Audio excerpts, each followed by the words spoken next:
आज आपका portfolio red में है और आप सोच रहे हैं कि एसआईपी को बंद कर दूं, तो यह वीडियो आपके लिए है। न्यूज़ आपको डरा रहा है, मार्केट ऊपर नीचे हो रहा है और ग्लोबल टेंशन भी बढ़ रही है। लेकिन सच बताऊं, जो आज डर के एसआईपी बंद करेगा, वो कल जरूर रिग्रेट करेगा। क्योंकि मार्केट में प्रॉब्लम नहीं है, प्रॉब्लम है हमारा दिमाग, जो पिछले 3 लाख साल से सर्वाइवल मोड पे चल रहा है। आज मैं आपको बताऊंगा क्यों गिरता हुआ बाजार एक एसआईपी इन्वेस्टर्स के लिए सबसे बड़ा दोस्त होता है। 4 अलग-अलग इन्वेस्टर्स की कहानी, जो एसआईपी रुपया 10 से शुरू करता है और खत्म होती है 33 रुपये पे। लेकिन रिटर्न सबके अलग-अलग आए। क्यों? एंड तक वीडियो जरूर देखें। नमस्कार। 3 लाख साल से इंसान इस धरती पे रह रहा है। इन 3 लाख सालों में इंसान को खेती करते हुए सिर्फ 8,000 साल हुए हैं।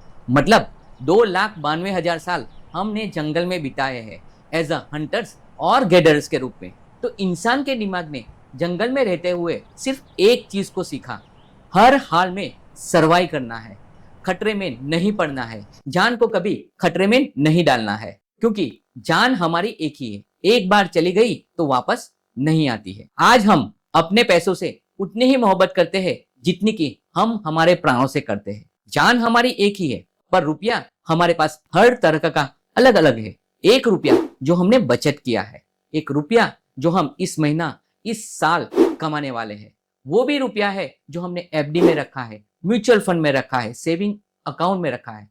तो आप देखिए, हर तरह का रुपया हमारे पास है, पर जान तो एक ही है। जान एक ही है और एक बार चली जाए तो वापस नहीं आती है। तो जंगल में रहते हुए इंसान ने सिर्फ एक चीज को सीखा, हर हाल में सरवाइव करना है, जान को कभी खतरे में नहीं डालना है। पर रुपया तो हमारे पास हर तरह का अलग अलग है। भले ही रुपया हमारे प्राणों जितना प्यारा है, वो जाने के बाद भी वापस आ सकता है। जैसे कि बाजार के गिरने पर आपको पोर्टफोलियो में नुकसानी नजर आ रही है, एनएवी गिरती हुई दिख रही है, इसका मतलब ये नहीं कि आपको नुकसान होगा। आपको नुकसान तब होगा जब आप उस पैसे को निकालते हो। जब तक आप उस पैसे को निकालते नहीं, आपको नुकसानी नहीं होगी। और आपका ज्ञान, आपकी समझ, आपका अनुभव और इतिहास आपको ये बताता है कि बाजार अगर नीचे गया है, एनएवी अगर नीचे गई है, तो वापस ऊपर भी आ सकती है। तो ध्यान से समझिए, आज आप जो जानते हैं उसे इस्तेमाल करना है, ना कि आज आप जो महसूस फील कर रहे हैं उसे। देखिए, बहुत ही आसानी से मैं आपको एक बात बताने की कोशिश करूंगा कि इंसान सोचता कैसे है। एक व्यक्ति जो रात को अलार्म लगाता है, यह कहकर कि सुबह उठकर मॉर्निंग वॉक पे जाऊंगा। सुबह में अलार्म बजता है तो स्नूज करके वापस सो जाता है। रात को आपका ज्ञान क्या कहता है? सुबह उठकर मॉर्निंग वॉक पे जाना चाहिए ताकि हम फिजिकली फिट रह सके। पर जैसे ही सुबह होता है, अलार्म बजता है, तब आपको मीठी नींद आ रही होती है, मौसम बड़ा ही खुशनुमा रहता है, तो आपको सोने की इच्छा होती है। तब आपकी इंद्रियां आपसे क्या कहती है? अरे, इससे अच्छा समय तो सोने का है ही नहीं। क्या करेगा मॉर्निंग वॉक पे जाके? अभी तो सोने में ही मजा है।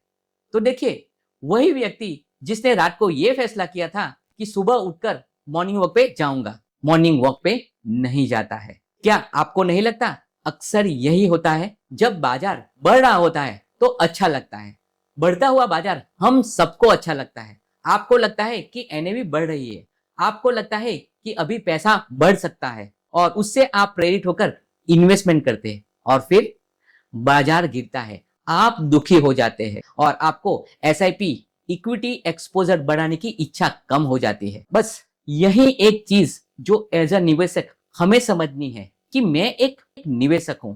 मैं निवेश करने से पहले जानता था कि बाजार कभी भी गिर सकता है, बाजार कभी भी ऊपर जा सकता है। पर बाजार का नीचे जाना आपको अच्छा नहीं लग रहा है, इसका मतलब ये नहीं कि बाजार अच्छा नहीं है। बस इसी भेद को हमें समझने की जरूरत है। जो सबसे जरूरी बात जो मैं आपको बताना चाहता हूं कि आप एसआईपी इसके लिए करते हैं कि बाजार कभी भी गिर सकता है। आप एसआईपी इसके लिए करते हैं कि बाजार में उतार चढ़ाव आ सकते हैं। आप एसआईपी इसके लिए करते हैं कि गिरता हुआ बाजार आपके लिए फायदेमंद होता है। तो एक एसआईपी इन्वेस्टर्स को यह समझना है कि एसआईपी में दो तरीके का समय होता है। एक शुरू का समय, बाद का समय। दूसरा अच्छा समय, बुरा समय। एसआईपी के शुरुआत के समय में आपको एनएवी को बढ़ते हुए नहीं देखना है। एसआईपी की शुरुआत के समय में एनएवी को गिरती हुई देखना है, क्योंकि गिरती हुई एनएवी पे आपको यूनिट ज्यादा मिलते हैं। अगर आपने 10-15 साल की एसआईपी की है, 10-15 साल के बाद आप जब पैसा निकालेंगे, तब आपको पैसा कैसे मिलेगा? उस वक्त जो एनएवी होगी और आपके पास कितने यूनिट्स होंगे, जितनी ज्यादा यूनिट्स उतना ज्यादा पैसा। और आपके पास कितने यूनिट्स है, ये उस बात पर निर्भर करता है कि एसआईपी करने के समय पे एनएवी क्या थी। तो जो सबसे अच्छी चीज जो एसआईपी इन्वेस्टर्स को देखनी है, वो ये है कि हर महीने उसकी यूनिट्स में बढ़ोतरी हो रही है या कमी हो रही है। 10-15 साल के एसआईपी इन्वेस्टर्स को शुरू के 4-5 साल में यूनिट्स में ज्यादा बढ़ोतरी हो रही है, तो उसे भगवान का प्रसाद समझिए, उसे आशीर्वाद समझिए। अगर कोई ऐसा इन्वेस्टर्स जो पिछले 1-2 साल से एसआईपी कर रहा है, 24-25 में एसआईपी स्टार्ट किया है और अभी एसआईपी में नुकसान दिख रहा है, वैल्यू बढ़ने की जगह कम हो रही है, डर लग रहा है, तो आपको एक एडवाइस है कि आप एक ऐसे इन्वेस्टर्स के पास जाइए जो 10-15 साल से एसआईपी में इन्वेस्टमेंट कर रहा है। उसका स्टेटमेंट निकालिए और उसको एनालिसिस कीजिए और देखें कि उसने ज्यादा पैसा कब बनाया है, गिरते हुए एनएवी पे या बढ़ते हुए एनएवी पे। और आपको गौर आश्चर्य होगा कि उसने जो भी पैसा बनाया है उसका बड़ा हिस्सा तब बना होगा जब बाजार अच्छा नहीं कर रहा होगा। यह सबसे जरूरी बात जो हमें समझनी है। अब इस स्लाइड को ध्यान से देखिए। इस स्लाइड को मैंने दिखाया है 4 सिनारियोस। 4 अलग अलग इन्वेस्टर्स 10 रुपए की एनएवी से स्टार्ट करते हैं और 33 पे आके खत्म होती है। पहला इन्वेस्टर्स जिसने राइजिंग एनएवी को देखा है, रुपया 10 से पहले साल एसआईपी स्टार्ट करता है, दूसरे ही साल एनएवी बढ़ के 12 होती है, तीसरे साल 15 होती है, वैसे वैसे एनएवी बढ़ती जाती है, 15, 20, 25, 30 और आखिर में 33 तक खत्म होती है। बड़ा ही भाग्यशाली है। इस दौरान मार्केट कभी भी गिरता नहीं है। अब बताइए कितना खुश होगा यह इन्वेस्टर्स। अब एक दूसरा इन्वेस्टर्स, उसने क्या देखा? पहले एनएवी शुरुआत के समय में तेजी से बढ़ती है और बाद में गिरती है। उसकी एनएवी 10 से 12, 15, 20, 25 तक होती है। उसके बाद 8वें साल आते आते एनएवी 43 को टच होती है और उसके बाद उसका दुर्भाग्य एनएवी गिरकर 40, 39 और 13वें साल आते आते 33 पे आके रुक जाती है और उसका सफर भी 33 पे आके खत्म होता है। अब एक तीसरा इन्वेस्टर जो रुपया 10 की एनएवी से शुरू करता है, बड़ा ही दुर्भाग्यवादी है।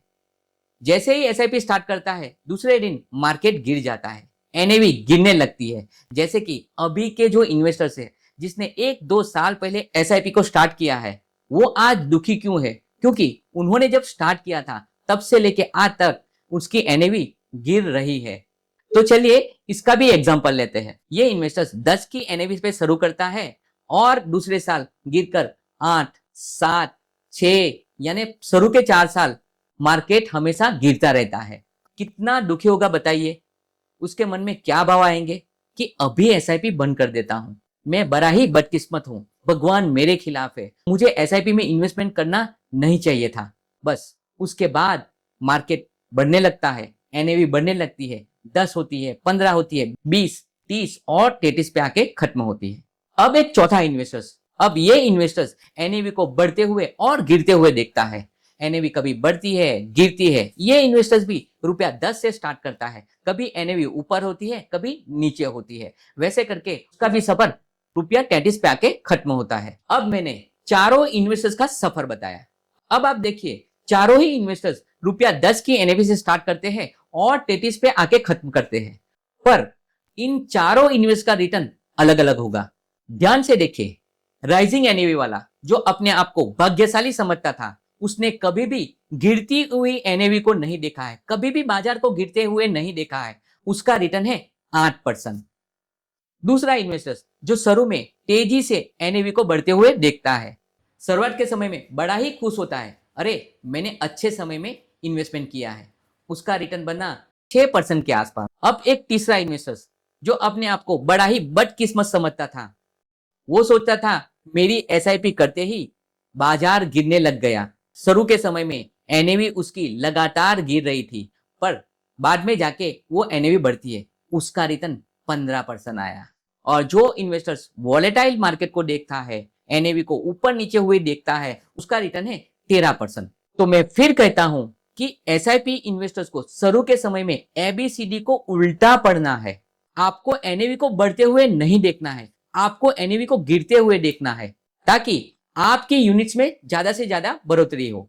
और जब बाद में आप पैसा निकालेंगे तब आपको पैसा उस टाइम की एनएवी पे मिलेगा। जितने ज्यादा यूनिट्स होंगे उतना ज्यादा आप पैसा कमाएंगे। बस यही एक खास बात जो एक एसआईपी इन्वेस्टर्स को समझने की जरूरत है। तो ये बात जो मैंने आपके सामने कही है कि आज आप क्या फील कर रहे हैं ये अलग चीज है, और आपको क्या करना है ये दोनों अलग चीज है। सुबह मॉर्निंग वॉक पे नहीं जाना फीलिंग अच्छा दे सकता है, लेकिन डिसीजन अच्छा नहीं है। आज आपको भले ही एसआईपी रोक देने की इच्छा हो रही है, इक्विटी में निवेश करने की इच्छा कम हो रही है, फीलिंग अच्छी है, लेकिन डिसीजन सही नहीं है। इतिहास हमें यह सिखाता है कि एसआईपी हमें तब जारी रखनी चाहिए जब बाजार में निराशा हो, और निराश बाजार ही एक इन्वेस्टर्स को स्ट्रांग बनाता है, निराश बाजार ही बेहतर अंजाम देता है। क्यों हमें इस वक्त एसआईपी में बढ़ोतरी और हमारा इक्विटी एक्सपोजर का एलोकेशन बढ़ाना चाहिए? क्योंकि बाजार अच्छा नहीं कर रहा है, बाजार से रिटर्न अच्छे नहीं आ रहा है। बाजार में रिटर्न क्यों नहीं आ रहा है? क्योंकि ईपीएस ग्रोथ रेट कम है, नॉमिनल जीडीपी ग्रोथ रेट कम है, दुनिया के हालात अच्छे नहीं है, रुपया कमजोर हो रहा है, सेंटीमेंट अच्छे नहीं है। अभी ये सारी चीजें अच्छी नहीं चल रही है। अगर ये सारी चीजें अभी अच्छी नहीं कर रही है तो मैं एज अ निवेशक अच्छा करने की कोशिश करूंगा, तब जाके ये अच्छा होगा। और इससे पहले ये अच्छा हो मुझे निवेश करते रहना चाहिए, ताकि अगर ये अच्छा हो जाए तब तो भाव बढ़ जाएंगे, और जब भाव बढ़ने के बाद मैं निवेश करूंगा तो ज्यादा पैसा कैसे बनाऊंगा। इन्वेस्टमेंट में हमें वो नहीं करना है कि आज हम क्या फील कर रहे हैं, क्या महसूस कर रहे हैं। इन्वेस्टमेंट में हमें वो करना है जो हमें करना चाहिए। इंसान की सबसे बड़ी दिक्कत क्या है जानते हैं? सही फैसले वो तब लेता है जब समय अच्छा नहीं होता है। मॉर्निंग वॉक भी तब स्टार्ट होता है जब ब्लड रिपोर्ट्स खराब होती है। देश के स्तर पर भी कुछ ऐसा ही है।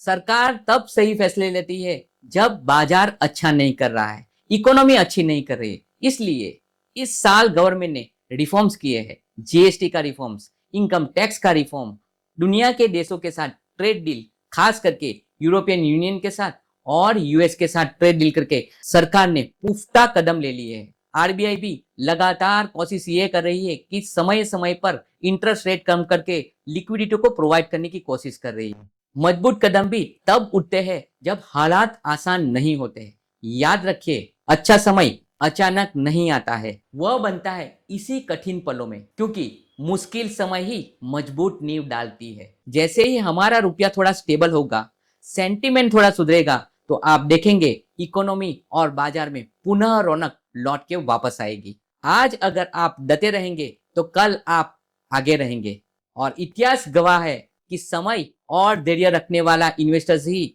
सही संपत्ति का निर्माण करता है। इन्वेस्टमेंट में सफलता इमोशन से नहीं, सही डिसिप्लिन और पेशेंस से बनती है। So stay invested, stay discipline and stay B patience. इस सोच को आगे बढ़ाइए। वीडियो को जरूर शेयर कीजिए, और लॉन्ग टर्म क्लियरिटी के लिए हमारी चैनल को सब्सक्राइब जरूर कीजिए। धन्यवाद। जय हिंद।